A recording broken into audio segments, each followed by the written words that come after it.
Good evening. You're watching the news at 7:30 on ATV. I'm Emily Siu. And I'm Raymond Yeung. Here's a look at tonight's top stories. Police released all protesters arrested during Admiralty clearance as full traffic flow resumes on previously blocked roads. Focus moves declaring protest sites in Causeway Bay and outside Lechco by next week. Alibaba's Jack Ma becomes Asia's richest man, overtaking tycoon Li Ka-shing.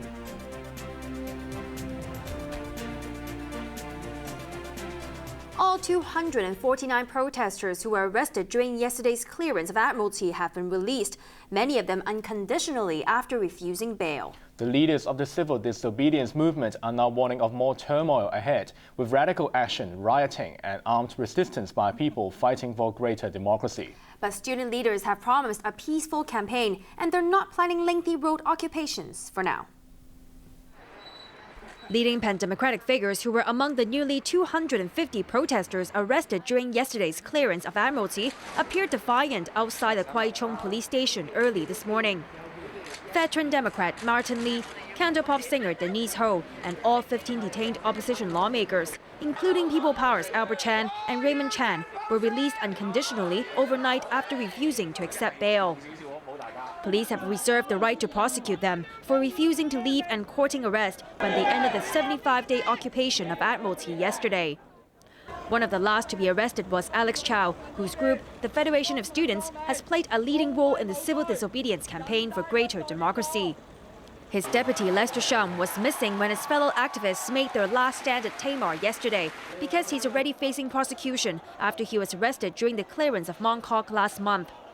Shum said today that although the Federation has not planned any large-scale protest action for the near future, the fight for democracy will continue in different forms in the coming months, including varying degrees of armed resistance. The student leader quoted people writing opinions online that peaceful protests are not enough to achieve effective change. Shum suggested that different methods can be executed simultaneously, but stressed that the Federation of Students will continue along the path of non-violence. Another student leader who was absent during yesterday's clearance was scholarism convener Joshua Wong. The student activist said today there could be another round of large-scale civil disobedience action next year when Lechco votes on the government's political reform package for the 2017 chief executive election. But Wong said the students would adopt a more flexible approach, this time trying to win the support of people who have been put off by the road blockades, as they can't afford to play another round of the waiting game with the administration. The original Occupy Central leader, Benny Tai, who turned himself over to police ahead of the clearance, had a warning for the government today. The Hong Kong University law professor said if the administration continues to ignore calls for genuine universal suffrage, there could be more radical protest action and rioting. He urged the Beijing and SAR governments to consider this, reminding them that if the pan-democrats block the 2017 political reform package, Hong Kong will become more difficult to govern. Now that the two main protest sites in Admiralty and Mongkok have been cleared, the focus will be on the last road blockade in Causeway Bay. A clearance operation there is imminent. Police are expected to clear the sit-in at the busy shopping hub sometime next week, forcing the few protesters left standing to pack their bags and go home. Businesses in Admiralty returned to normal today, and full traffic flow resumed on the key roads that were reopened by police yesterday. But dozens of protesters remain camped outside Lechco, which may seek a court injunction or ask police to clear them out. ATV's Winner Wong reports. For the first time in 2.5 months, traffic flowed smoothly and unimpeded on Connaught Road Central and Harcourt Road during the morning rush hour. Another sign of normalcy came as civil servants returned to their headquarters at Tamar after it was shut down yesterday when court bailiffs and police cleared the site occupied by pro-democracy protesters for 75 days. It's more convenient, obviously, now. But what I think, obviously, as a civil servant, one of the staff working here, I really cannot say too much from a political point of view. But personally, I mean, what they are fighting for is good over the long haul.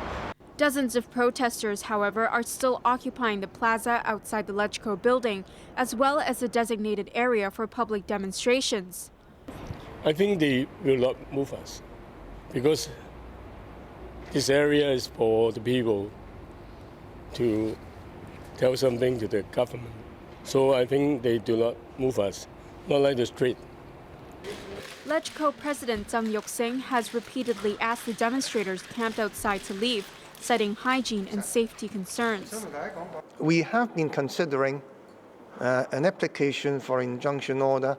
However, we believe that because of the effective evacuation action of the police yesterday, it may not be necessary for such an order to be applied for.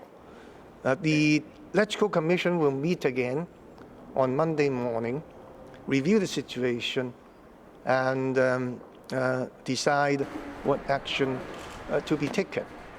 The Pan-Democrats made their stance clear. I think the pro-democracy members are very, very concerned about us inviting the police to come in. So I think this remains our position, that we should not likely invite the police to come in to clear the square.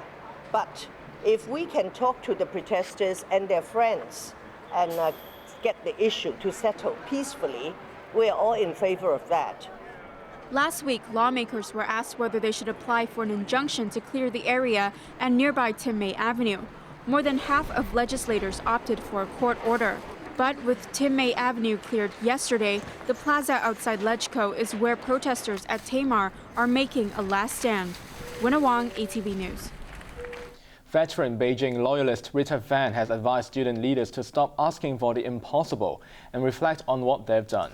She also suggested the chief executive should bear some responsibility for the current disharmony in society. Hong Kong's sole delegate to the National People's Congress Standing Committee is urging leaders of the Occupy protests to reflect on what they've done. Rita Fan said they're striving for the impossible while hurting the overall interests of Hong Kong. The demands of the occupiers, as far as I understand, is to have citizen nomination. That is not in accordance with the basic law. So I'm hoping that maybe someday the occupants realize this and amend their demands to something which is negotiable.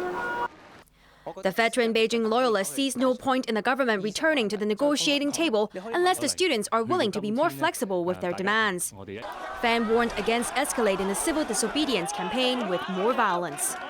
I think the law and order forces have to act in accordance with the law. And if you are violent, then they have to use minimum force, and that minimum force will increase in response to the extent of violence exercised by the occupants. She acknowledged that Hong Kong is now in a state of disharmony and difficult to govern. She stopped short of blaming Chief Executive Leung Chun-ying for it, but suggested he should also bear responsibility, as it's hard to say the current turmoil has nothing to do with him. Leung stayed hidden throughout the clearance of Admiralty, but he made a public appearance at Ratunji Hospital last night to visit a policeman who fell unconscious while taking a break during yesterday's operation. He had nothing to say about the Occupy protests, so it was up to Financial Secretary John Tsang today to welcome the reopening of roads in Admiralty.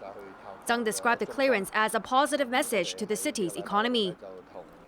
Home Affairs Minister Zhang Dak-sing promised to work on easing the social and political divide and healing wounds. Hong Kong is a civilized society. I hope that in the days ahead, people with difference in political opinions will stay united and display a sense of cohesion in the society. In another reflection of that divide, a group of pro-establishment lawmakers were at police headquarters in Wan Chai this morning to counter the Pan-Democrats' defiance and show their support for the force.